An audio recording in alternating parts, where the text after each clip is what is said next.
楚航，你干嘛？楚月倒在地上后便立即起身，一脸愤怒地看着那名站在结界门前的男子。我干嘛？你破不开这结界门，简直是浪费一本如此好的仙境武技，我只是避免你浪费而已。名为楚航的男子说道。我浪费？破解此门本来就需要时间，何来浪费之说？况且族长大人亲口说了，进入这血脉祭坛之后不许争抢，每到结界门，先到者便拥有开启此门的资格，其他人不许争抢。你现在这样做，是不将族长大人的话放在眼里吗？你最好现在立刻让开，我可以既往不咎，否则我便到刑罚大人那里把这件事情说个明白。楚月很是不悦地说道。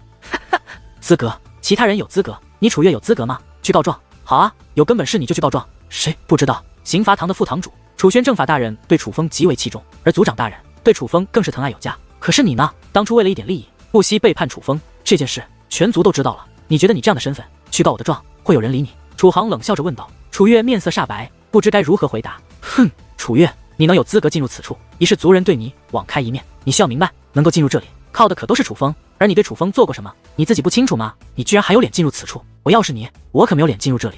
楚航再度说道。对，你这种人根本不该进入此处，滚出去！立刻滚出去！快给我滚！下一刻，这围在此处的众人竟然也纷纷开口，所有人都将矛头指向了楚月，不少人更是直接开口让楚月滚出此处。此刻楚月双手紧紧地抓住衣衫，浑身都在颤抖，而脸上的泪水更是如雨一般不断地滑落而下。他很委屈，但更多的却是后悔，连他自己都觉得这些人说得很对，他楚月的确没有资格进入此处，因为他对不起楚风，他做了那样对不起楚风的事，如今怎有脸面进入这由楚风开启的血脉祭坛？正因如此，他才无力反驳。可同时他也很无助，他觉得自从楚风得势之后，整个家族都看不起他，就连他最亲近的朋友都不再理他，甚至就连他的娘亲都记恨于他。如今的他也许不该继续留在楚氏天族了，因为他感觉不到任何一个人拿他当亲人看。可是若不待在这里，他还能去哪里？这才是他的家啊！世间最痛苦的事，不是有家不能回，而是明明身在家中，却感受不到家的感觉。此一时，楚月真的连死的心都有了，他都不知道活着还有什么意义，全都给我滚开！可是就在这时，一道声音却忽然自人群后方响起。当那个声音响起之后，立刻引起众人注意，毕竟这个声音充满了敌意。起初人们不仅观望而去，心里还想着要对那个没有礼貌的人说点什么。可是当人们看到那位说话之人后，皆是愣在了那里，随后赶忙让开，为那位让开一条路，因为此人正是楚风。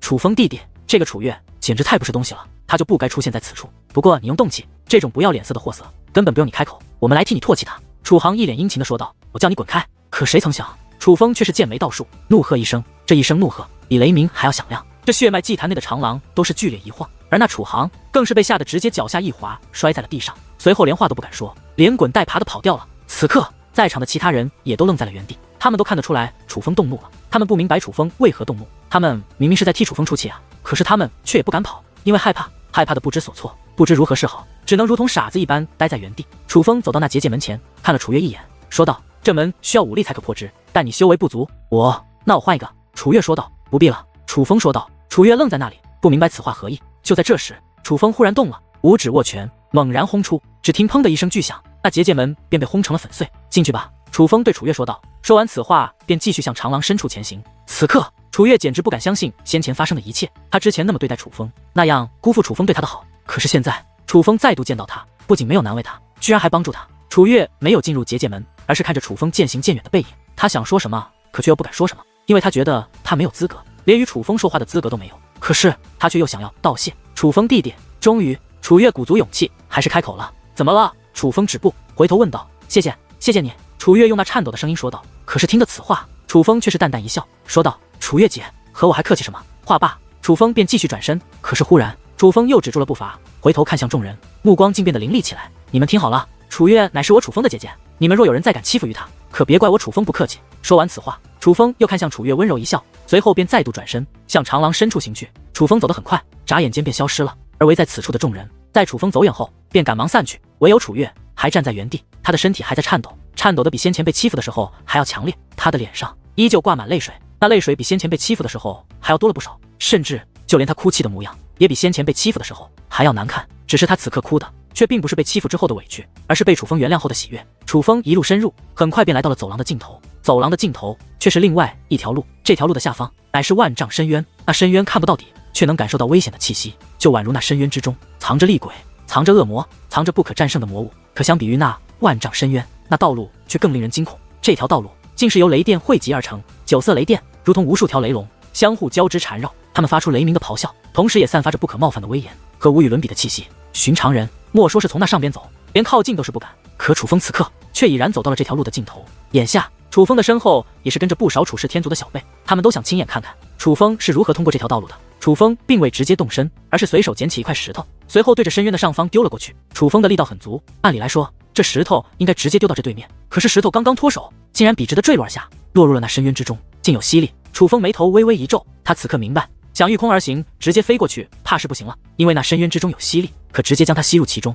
所以眼下可走的路只有一条路，便是那9色雷霆交织而成的路。确定之后，楚风倒也没有犹豫，而是直接走上了那雷霆之路。然而楚风刚刚踏上那雷霆之路，一道道雷霆化作雷电鞭子，开始向楚风身上抽打而去，强大的力量立刻将楚风的衣衫劈断，在楚风的身上留下了一道道皮开肉绽、鲜血淋漓的伤痕。怎么会这样？不是说楚风弟弟他小辈之内有5仙的修为，可以直接进入血脉祭坛深处吗？为何还要受此鞭打之苦？见此一幕，众人目露心疼之色，单用看的，他们也能想象被那雷霆鞭子抽打在身上是怎样的疼痛难忍。更何况楚风每走一步都要承受无数道雷电鞭子的抽打，楚风不过刚刚登上那雷霆之路，就已是面目全非，血肉模糊，活生生的化作了一个血人。而楚风可是5品5仙，可是在那雷霆之路上面却是左摇右晃，被那雷电鞭子抽打得摇摇欲坠，仿佛随时都会跌落而下，落入那万丈深渊一般。若是他们登上那雷霆之路，怕是随便一道雷霆鞭子抽打过来，都会令他们魂飞魄散。我明白了，我终于明白为何唯有5仙境的小辈才能开启这雷霆之路了。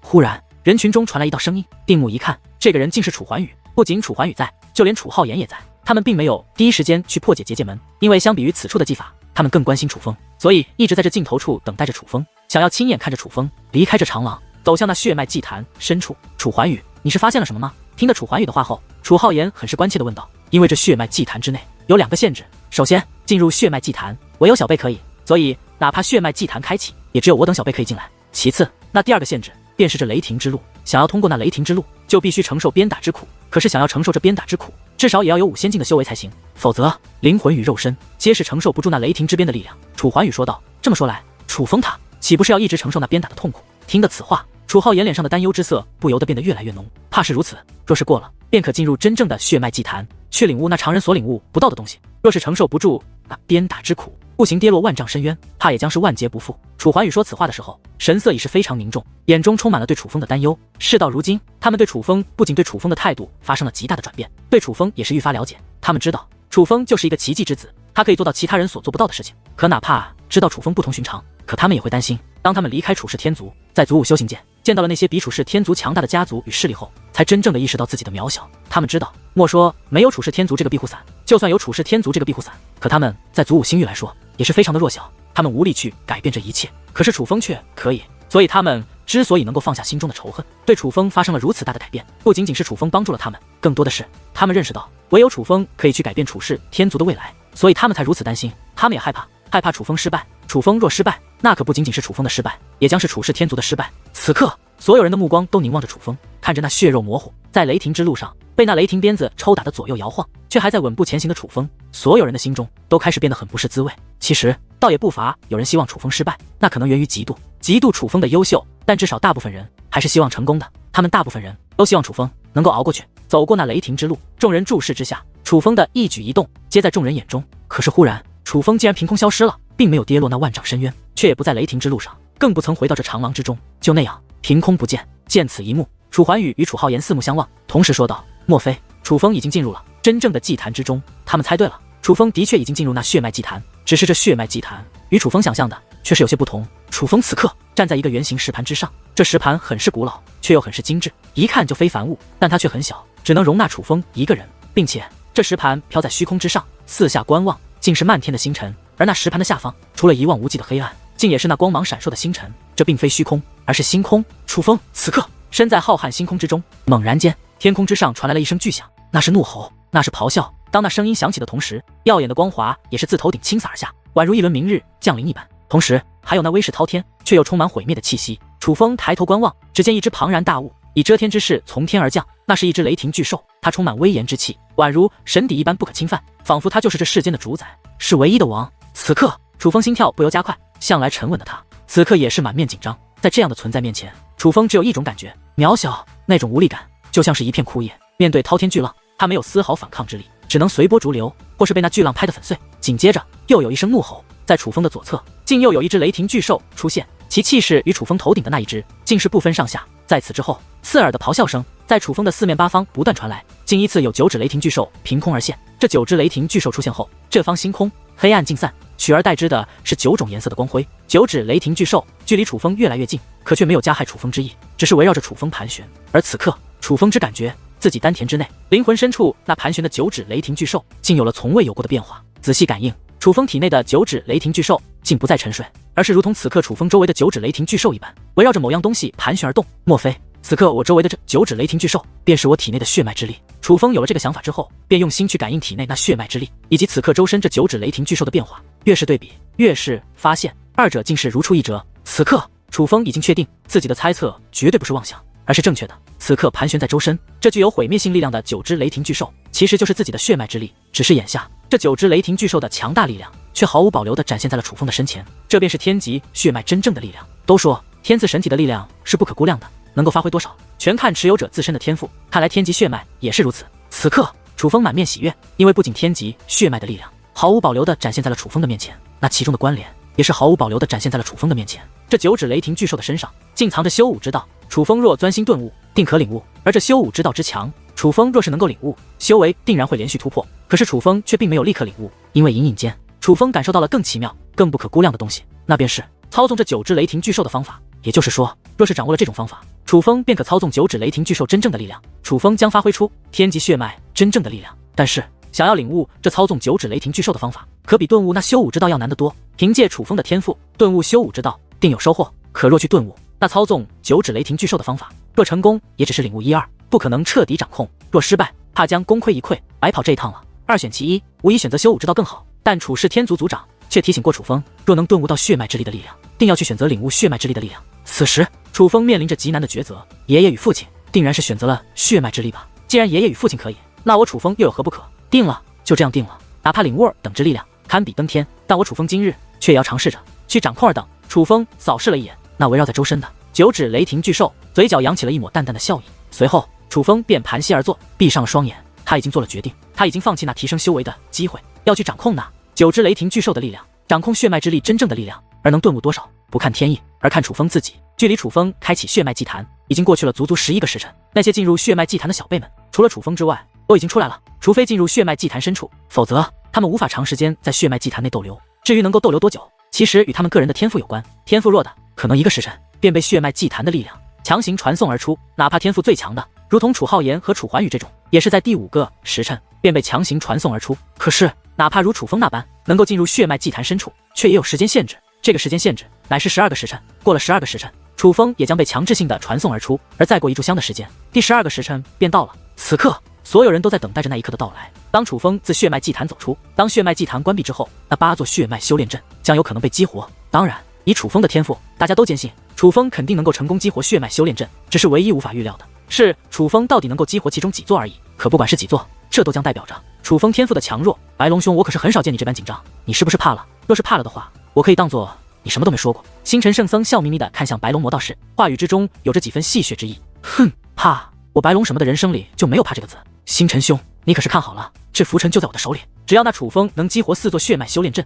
我这浮尘便是你的。白龙魔道士撇嘴说道。好，那可一言为定了。星辰圣僧笑着说道。快看，是楚风。忽然有人指着那血脉祭坛的出口大喊一声，此刻在场的所有人都变得凝重起来，就连星辰圣僧和白龙魔道士也不例外。因为楚风的确已经从血脉祭坛内走了出来。当楚风从血脉祭坛走出后，血脉祭坛的大门便关闭了。紧接着血脉祭坛之上那奔腾的雷霆也是开始消散。虽然那围绕着血脉祭坛的雷霆并未彻底消散，可是比之先前却是暗淡了不少。这一刻在场的许多人都是屏住了呼吸，连空气中都散发着紧张的味道。他们都知道最关键的时刻到来了。因楚风走出血脉祭坛，血脉祭坛已经彻底关闭，接下来就是那血脉修炼阵被激活的时刻了。楚风这位楚轩辕之子到底能激活几座血脉修炼阵？他究竟有着怎样的天赋？此刻大家都是非常的期待，不仅大家期待，楚风自己也很是期待。他自血脉祭坛走出，便直接御空而起，从近距离目睹这一切。只是时间渐渐流逝，虽然血脉祭坛上的雷霆并未彻底消散，可那8座血脉修炼阵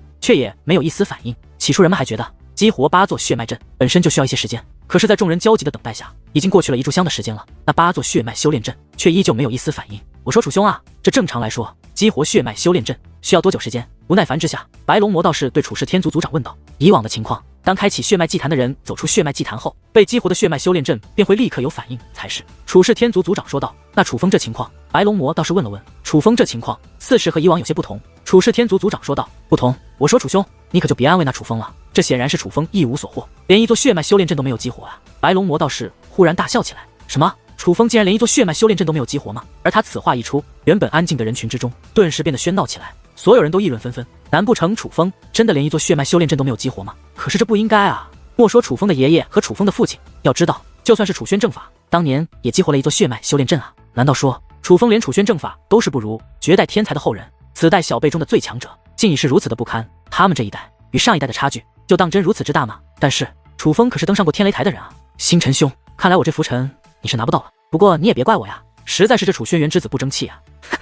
无趣无趣，楚兄，我先走了。白龙魔道士一边发出幸灾乐祸的笑声，一边向禁地之外行去。楚兄，那我也先告退了。星辰圣僧对楚世天族族长抱了抱拳，随后也是转身离去。虽然他对楚风并没有意见，相反也的确是看好楚风，可是此刻被白龙魔道士这般挖苦，这位大名鼎鼎的圣僧似乎心里也是很不舒服。这两位可是贵客，楚世天族族长与楚汉鹏都是赶忙动身，亲自去送这二人。在那两位大人物以及楚世天族族长等人走后，众人虽然议论纷纷，可却也一直在盯着那血脉祭坛，期望着还有奇迹发生。可是又过去了足足1炷香的时间，那血脉祭坛却依旧没有反应。此一时，楚世天族的众人已经是彻底炸开了锅。正所谓期望越大，失望越大，尤其是那些准备进入血脉修炼阵去闭关修炼的人，此时心中多少有些不爽。隐隐间，人群中有不好听的话开始响起：“都安静点！”猛然间，一声怒喝响起，是楚轩正法。楚轩正法这一开口，那已经炸开锅的人群倒也的确是安静了下来。楚风，怎么回事啊？难道你没有进入血脉祭坛深处吗？此刻，楚浩言与楚环宇都是来到楚风身旁，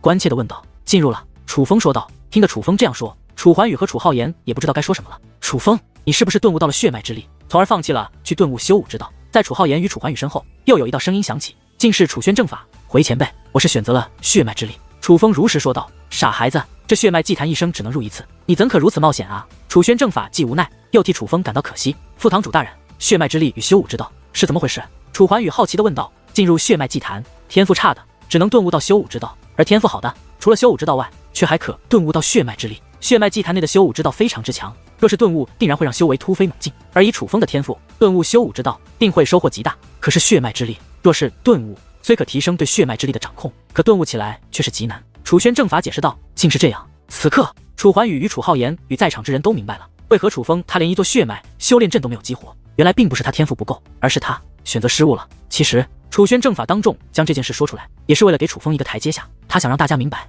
楚风并非天赋不够，只是选择有误。虽然选择失误也是楚风自己的责任，但总比大家去怀疑楚风的天赋要好。这件事怪老夫了，是老夫告诉楚风，若可顿悟到血脉之力，务必要去顿悟血脉之力的。就在此刻，一道声音响起，顺声观望，只见楚世天族族长和楚汉鹏已经回来了。楚风，是老夫不好，不该替你做决断的。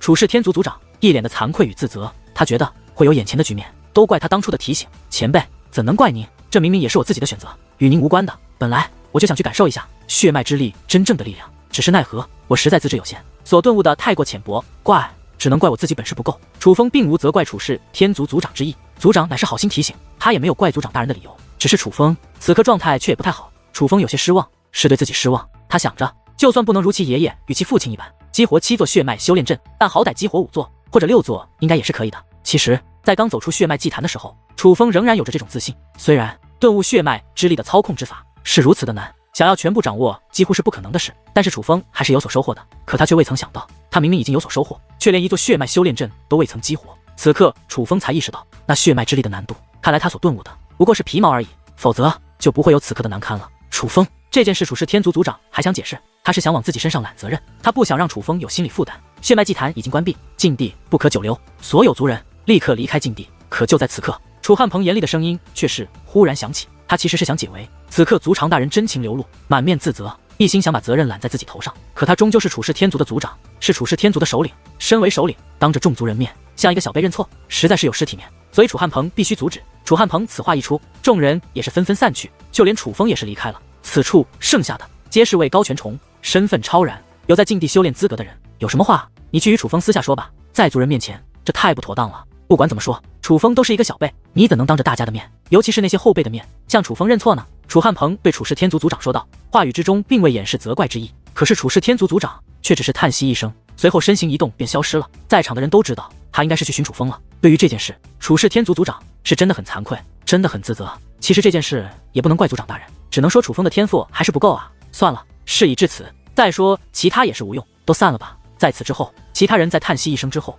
也是纷纷离去了。此刻，这整个禁地之中，除了那些闭关在某处的，就只剩下了楚汉鹏和楚轩正法2个人。今日之事对楚风来说打击很大呀。楚汉鹏来到楚轩正法身旁，感慨道：“的确是很大的打击，毕竟当着这么多人的面，更何况大家也是对他都寄予厚望。不过，我相信以楚风的心态会调整过来的。”只是话未说完，楚轩正法将目光投向了那血脉祭坛。只是今日的血脉祭坛的确有些奇怪，楚汉鹏也是将目光投向了血脉祭坛。正常来说，血脉祭坛关闭之后，雷霆应该彻底消散，唯有被激活的血脉修炼阵会开启一段时间。可是现在的血脉祭坛一直有雷霆涌动，虽然雷霆不多，可却一直存在。忽然一声巨响自血脉祭坛下方传来，定目观望，那血脉祭坛下方竟然滚滚浓烟冲天而起，怎么回事？楚轩正法与楚汉鹏皆是神色大变，不知为何会发生这样的变故。紧接着又是一声巨响传来，并且在血脉祭坛之上竟然出现了道道巨大的裂痕，那裂痕仍在蔓延。不好，血脉祭坛出问题了，我得赶紧去通知族长大人。楚轩正法说话间便准备动身，来不及了。可他话刚说完，楚汉鹏却感叹一声。听得此话，楚轩正法赶忙回头，只听又是一声刺耳的巨响传来，紧接着那血脉祭坛竟开始土崩瓦解。很快的，滚滚浓烟密布这方虚空，而那血脉祭坛却是化作一堆无用的黄土，散落在了地上。天哪，怎么会这样？这一刻，楚轩正法面如死灰，简直慌到了极致。这血脉祭坛可以说是楚氏天族最重要的也是最珍贵的地方之一，现在居然就这样破碎了。莫说是他，这对整个楚氏天族来说都是一件极为可怕的事。然而就在楚轩正法与楚汉鹏被眼前的一幕所惊呆所吓到之时，那血脉修炼阵竟然奇迹般的闪烁起了光华。血脉修炼阵竟然开启了，并且不是一座，而是8座血脉修炼阵在同一时间全部开启了。这到底是怎么回事？此刻莫说是楚轩正法，就连楚汉鹏也是一脸茫然。血脉祭坛乃是血脉修炼阵开启之根源，如今血脉祭坛都破碎了，怎么血脉修炼阵反而开启了，并且竟然是8座同时开启？然而就在楚轩正法与楚汉鹏一脸复杂，不知是该高兴还是难过的时候，在血脉祭坛所碎裂的黄土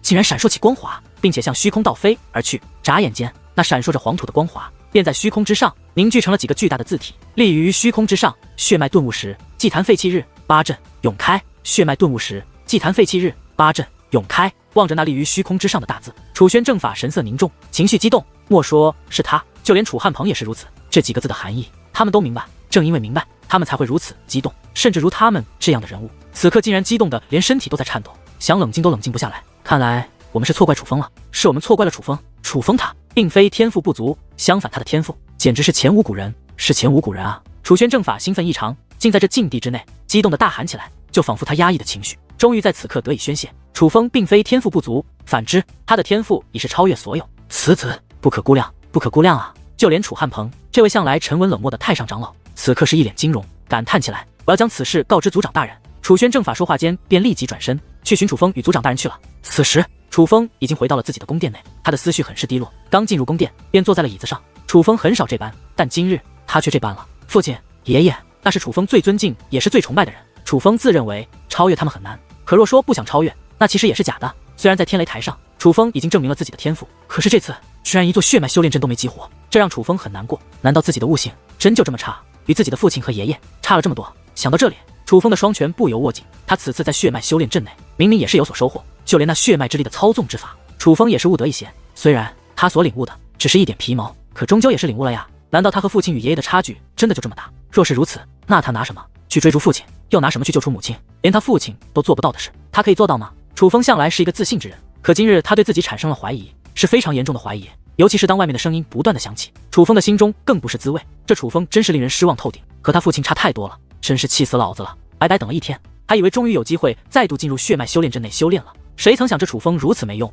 居然连一座血脉修炼阵都没有激活。100岁之内踏入5仙境又如何？天赋不足，早晚夭折。这些声音都是楚氏天族那些老一辈人物说的，当然他们可不是在楚风的宫殿口说的，而是在其他地方说的。这些话是楚风故意听的，楚风凭借自己强大的感应力去听的。换做平时，这些话根本就不会影响到楚风，因为楚风根本就不在乎他们的看法。可是现在会，可能是想激励自己，又或者是其他原因。其实楚风自己也不清楚他为什么要这样做，为什么要故意去听这些人对他的评论，更不明白为什么要在乎他们的评论。明明他们都没有资格对自己指手画脚。此刻楚风心中很是憋闷，那种痛苦简直是中煎熬。可隐隐间，楚风又能感受到有着一团火焰在燃烧，那是楚风迫切的想要证明自己，想要证明自己可以。他人若是觉得他不行，他越是要证明自己，也不仅仅是证明给那些人，也是要证明给自己。都给我闭嘴！楚风又不欠你们的，你们有何资格这样谈论于他？可就在这时，一道怒喝忽然响起，在整个楚氏天族炸响开来，那声音之震撼，就连楚风这座有特殊结界守护的宫殿都是嗡嗡作响。楚风赶忙推门而出，因为他第一时间便听出那个声音那是楚轩正法的。当楚轩正法的声音响起之后，那些人都是闭上了嘴。其实他们也觉得自己这样做不对，本来就是窃窃私语的，没成想楚轩正法会如此愤怒。楚风回到楚氏天族有些时日了，你们有谁真正的帮过他？楚氏天族只有对不起楚风的地方，楚风可没有对不起楚氏天族的地方。离氏天族前来挑衅，那一战若不是楚风，我楚氏天族的脸面早就丢尽了。那个时候你们又在做什么？你们又能做什么？你们能做的难道只有期望楚风为你们开启修炼的机会？楚风做不到，你们就要唾弃他侮辱他吗？你们凭什么？楚轩正法站在虚空之上，满面怒色，天上地下所有人都能感受到楚轩正法的怒火。而面对楚轩正法的怒骂声，众人却只能听着，尽管再不服气，可是他们却也不得不承认，楚轩正法说的的确在理。楚轩正法一番斥责后，整个楚氏天族都安静了下来。众人觉得理亏，但那绝对不是他们不言语的理由。相反，他们本就因楚风未能激活血脉修炼阵而不爽，此刻又被楚轩正法这般斥责，心中非常恼怒。而他们之所以不敢言语，其实是惧怕楚轩正法，但更惧怕的乃是楚氏天族族长。他们只是发牢骚，哪里敢真的去刁难楚风？就算他们不怕得罪楚风，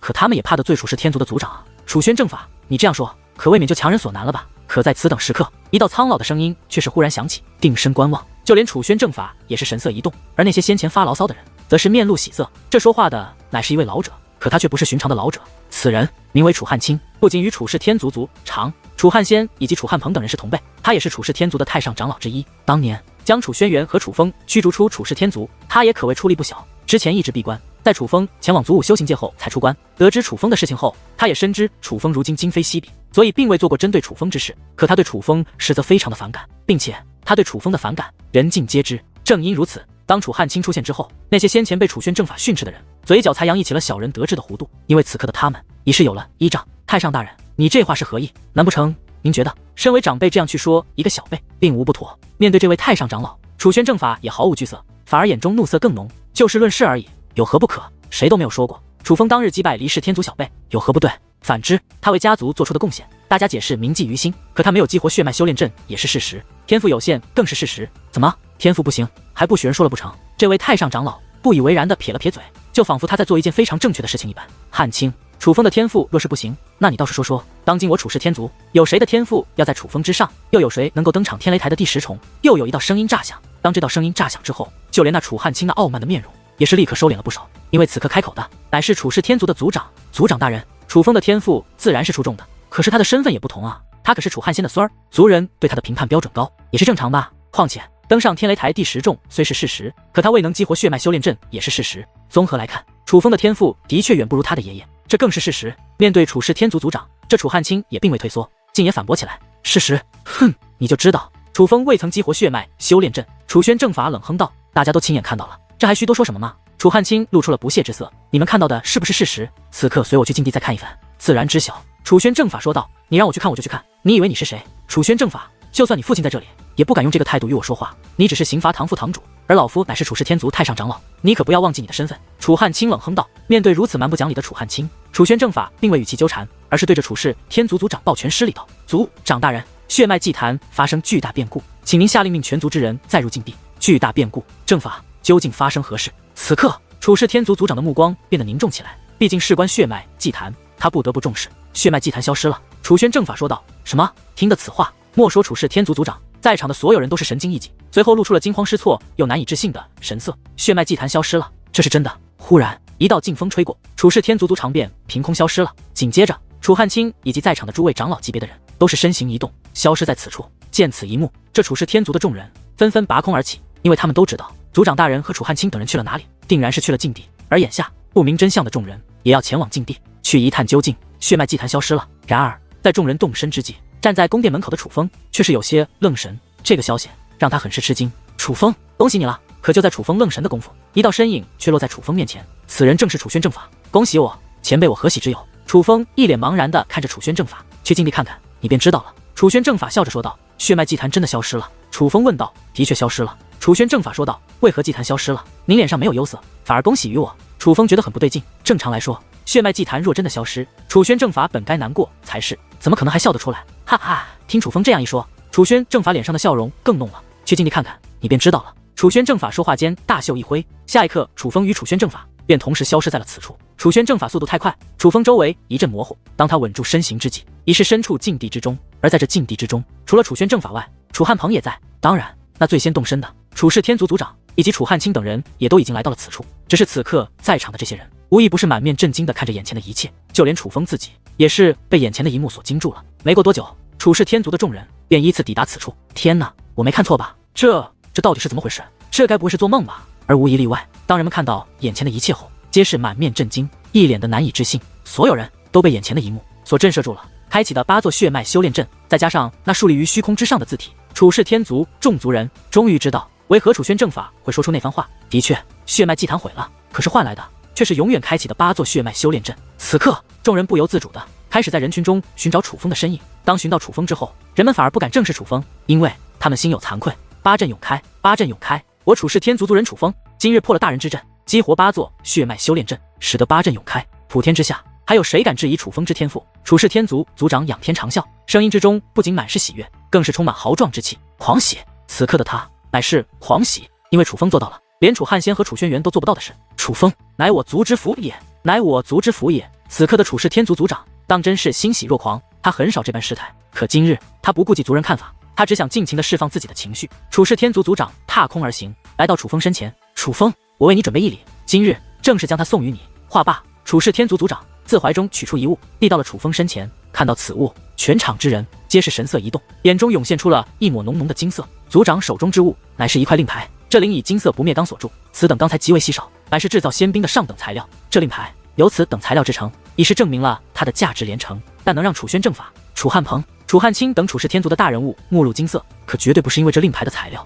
之所以如此，只因令牌之上的2个字“免死”，这竟是一块免死令。楚氏天族这么多年都没有过免死令，今日族长大人竟打造了一块免死令，并且还将其当着这么多人面赠予楚风，这可是楚氏天族的有史以来的第1块免死令啊！它的分量有多重，大家完全可以想象。这可不仅仅是免死令，这更是族长大人对楚风的重视，族长大人对楚风的期望。前辈，您这是？看到这块免死令，就连楚风也是满眼的金色，一时之间有些不知所措。楚风，此令在手，族内无人可动你，莫说旁人，连老夫也不可动你。楚氏天族族长说完此话，便强行将手中令牌塞到楚风手中，随后他握住楚风那拿着令牌的手腕，将楚风手臂高举起来，目光环视四周，高声说道：“楚氏天族众族人听令，从今日起，无论楚风犯何错，有何过，族人不可动他，不可伤他，若有违抗者，杀无赦。”族长大人此话一出，本就满面金色的众人脸上彻底挂不住了。此刻已不仅是震惊了，而是恐惧，而是慌张。无论犯何错，有何过，皆不可动他。那楚风岂不是要无法无天了？族长大人，万万不可！你可赐予楚风免死令，可绝对不能这般护着他。楚汉卿开口说道：“族长大人，万万不可呀！”在此之后，除楚轩正法等少数人外，在场的其他长老皆是同时抱拳，施以大礼。有何不可？族长大人剑眉倒竖，深邃的眼眸之中竟涌现出一抹怒色。见此情形，不少人都是身体一颤，大部分人默默低下头，不敢再言语。唯有楚汉卿继续开口，而他也没有多言，只是说了4个字：有失公平。的确有失公平。楚汉鹏也是开口说道：“公平？当外族欺压我族人之时，可有人去讲过公平？”族长大人问道。众人不答，因为他们不知该如何回答。你们不回答，我来替你们回答。强者为尊的世界，不要去谈公平，要谈实力。唯有了足够的实力，才可去讲公平。面对新域主界，他们哪怕下达了再不公平的命令，我们也只能承受。而在大千上界，我楚氏天族哪怕做了再不公平的事，各方势力也只能服从。公平是强者才享有的权利。族长大人说道。族长大人，你此话在理，可楚风他在族中是最强者吗？楚汉卿问道。楚风不是族中最强者，可是他是我楚氏天族最有天赋者，是我楚氏天族最有潜力者。这样的族人，这样的后辈，我族就应当不惜一切代价去保护他，而不是想尽办法去刁难他，去阻止他成长。阻止楚风成长，就是阻止我楚氏天族成长。此等人不配为楚氏天族族人，当斩之。族长大人声声如雷，宛如在宣布铁令。可是楚汉卿还想说话，没有。可是只要我还是楚氏天族族长一天，在这楚氏天族之内，就不许有人与楚风为敌。与楚风为敌者，便是与楚氏天族为敌；而与我楚氏天族为敌者，便是叛族者。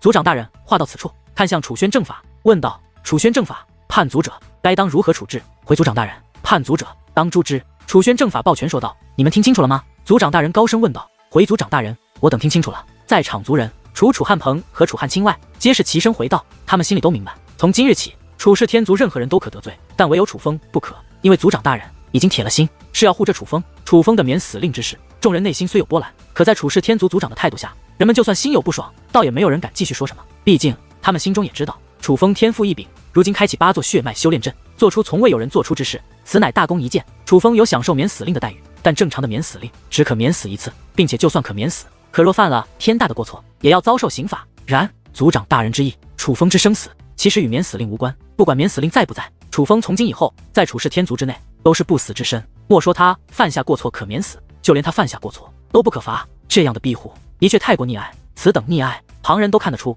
楚风自然更是深有感触。但楚风并未多言道谢之话，而是将楚氏天族族长的恩情铭记于心。楚风要用行动来报答这份恩情，族长大人对他寄予厚望，楚风要做的便是不辜负这份厚望。楚风想要做的事，可能比族长大人期望的还要多。楚风要做的事，乃是完成老祖之遗愿，让楚氏天族登上这祖武星域的主宰之位。8座血脉修炼阵开启，族人跃跃欲试，都想进入其中修炼。但是哪怕8座血脉修炼阵同时开启，可能够进入的人数却也是有限的。按照族规，自然是族长大人以及各位太上长老，还有便是楚宣正法这种楚氏天族的最强战力级人物，享有有限进入修炼的资格。但这一次破例了，楚风随同族长大人、各位太上长老以及各方堂主、副堂主级的人物一同进入了血脉修炼阵。这种待遇，莫说是小辈们，就连楚氏天族那些活了几千年，如今混得长老身份的人也是羡慕。毕竟那可是8座血脉修炼阵同开，那其中的力量应该非常之强。虽然8阵永开，楚氏天族的族人都有机会进入其中修炼，可是谁不想第一时间进入其中，去感受那强大的力量呢？但是羡慕归羡慕，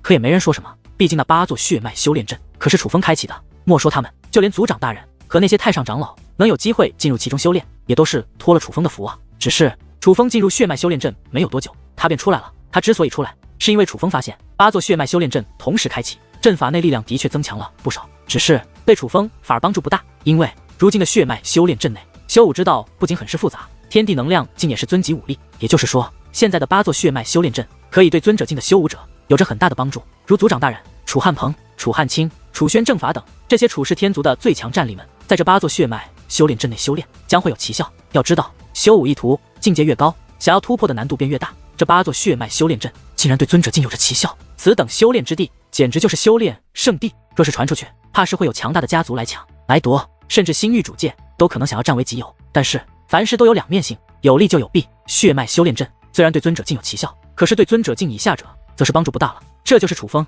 为何立刻走了出来。只是当楚风走出来后，却发现族长大人、楚汉鹏、楚汉卿、楚宣正法等人竟然也都了出来，并且他们正一脸严肃地站在一处，似是在交谈什么。只是他们是用暗中传音，所以楚风并不知道他们在交谈什么。楚风，你怎么也出来了？见到楚风，族长大人有些意外。这血脉修炼阵果然气派，我从未见过如此浓郁的天地能量。只是奈何尊级武力太过纯粹，便导致仙级武力太过匮乏，所以血脉修炼阵对现在的我来说帮助不大。楚风笑着说道。听得此话，族长大人、楚汉鹏以及楚宣正法三人彼此互看一眼，便立刻明白了。毕竟他们也进入了这血脉修炼阵，所以知道血脉修炼阵的情况，但他们只惊喜于血脉修炼阵的强大，倒是忽略了血脉修炼阵对尊者境以下者的帮助了。你们两个去吧。族长大人挥了挥手，随后楚宣正法与楚汉鹏等人便在施礼后而纷纷离开了。只是他们并没有进入他们先前所修炼的血脉修炼阵，而是进入了其他修炼阵。此刻族长大人来到楚风身前，笑着说道：楚风，你可真是我族的大功臣啊，真不知道该如何奖赏你。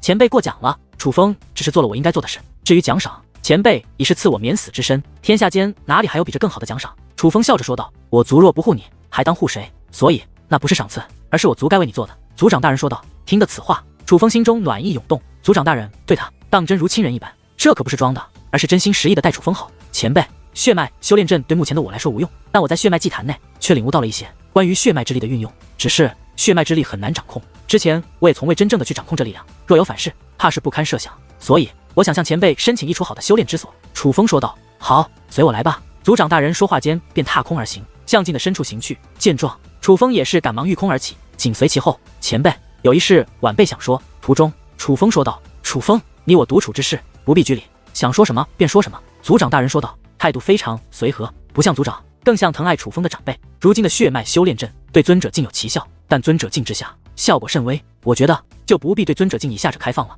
否则人多嘴杂，若传出去，怕引来祸端。楚风说道。楚风，你可真是有心了。不过你猜猜，我先前与楚轩正法和汉鹏长老在商量什么？族长大人笑着问道。原来前辈早就想到了，是晚辈多嘴了。楚风笑了笑，他终于明白先前族长大人在与楚轩正法他们说什么了。他们所谈的应该就是保密这血脉修炼阵力量的事。其实这也正常，这件事必须保密，否则若是传出去，便一定会引来横祸。莫说离世天族，怕是其他势力也会想要夺得此处，搞不好新域主界都会直接出手。毕竟能够让尊者境强者有所增进的修炼之地，实在是太难得了。这可不是多嘴，而是有心。你看，今日进入血脉修炼阵的，可都是我族之栋梁。但是今日进入修炼阵，发现其中厉害后，立刻出来找我商量保密事宜的，却只有几人而已。大部分人还是选择沉浸修炼之中，想要快速突破自我。至于我族安危，则是抛在了脑后。而你一个小辈，比之他们不知强了多少。族长大人说道。前辈，您这样说，楚风真是惭愧，因为我出来着实是在那修炼阵内，收获太低。楚风尴尬地笑了笑，你的性格我是了解的，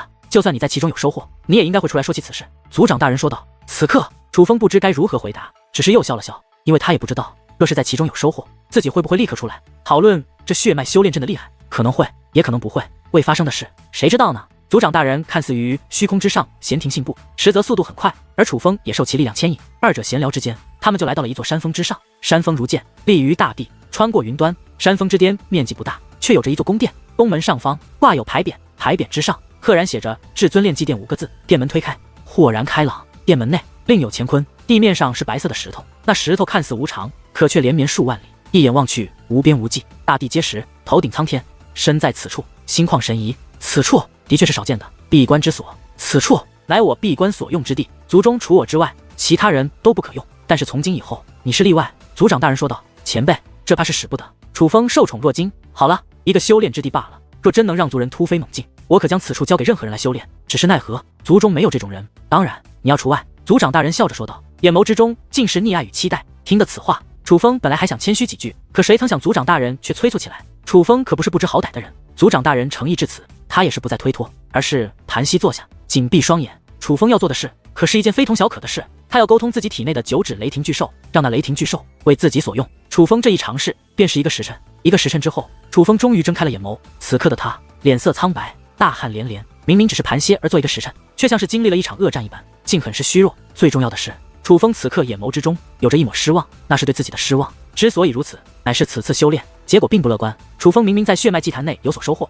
而那收获其实也是不小，初步掌握了催动血脉之力的方法。这从8阵涌开便可看出，楚风所领悟的可并非皮毛。只是哪怕如此，楚风却依旧无法催动血脉之力。虽然掌控血脉之力比想象的还难，但楚风并未心灰意冷，而是短暂歇息之后，便再度闭上双眼，准备再度尝试。楚风啊！可就在此时，族长大人的声音却是忽然响起。楚风睁开眼眸，顺声观望，这才发现族长大人竟站在离他万米之外的虚空之上，且神色很是凝重。楚风察觉不对，立刻起身问道：前辈，怎么了？楚风，你先前做了什么？族长大人问道。我只是以血脉祭坛内所顿悟之法去沟通血脉之力，不过可惜失败了。楚风摇头说道，笑容略显尴尬。失败了。听得此话，族长大人神色一动，眼中涌现出难以置信的金色，旋即说道：先前之事可不像是失败了啊。先前？楚风听出话中另有深意，赶忙问道：前辈，莫非先前发生了什么？大概1炷香之前，你身上涌现出9色雷霆，雷霆奔腾，掺杂怒吼，以你为中，覆盖万米之地，气势之强令人惊叹。那雷霆可不仅是威势逆天，其本身是当真具有恐怖的力量。族长大人说道。恐怖的力量？楚风感到惊讶，意识到事情很不简单，自己明明未曾掌控血脉之力，又怎会引得血脉之力溢出体内，且具有破坏？这到底是怎么回事？楚风，你要知道，此处乃神秘大人所造，这地上的之石不仅坚固，更是被赋予结界。那位大人曾说过，除非尊者境以上修为者，否则难上此石分毫。而你，看看你此刻的周围。族长大人说道。听得此话，楚风赶忙低下头来，环望四周，这才发现以他为中心的万米之内，那石头之上竟满是划痕。虽然划痕不深，可这石头的确被破坏了，并且之前专注修炼没有注意，此刻发现后，还能从那石头中隐隐闻到一丝烧焦的味道。这是雷霆劈斩所造成的破坏，而这划痕如此致密，绝非一道雷霆所劈，怕是万千雷霆连续劈斩。前辈，这是我所为？楚风再度问道。老夫亲眼所见，正是你所为。族长大人以确定的口吻说道。前辈，此时当真尊者境以上者才能破之？楚风再度问道。千真万确。族长大人说道。听得此话，就连楚风也是忍不住倒吸一口凉气，眼中满是惊骇之色。尊者境以上者才能破之，那可是至尊境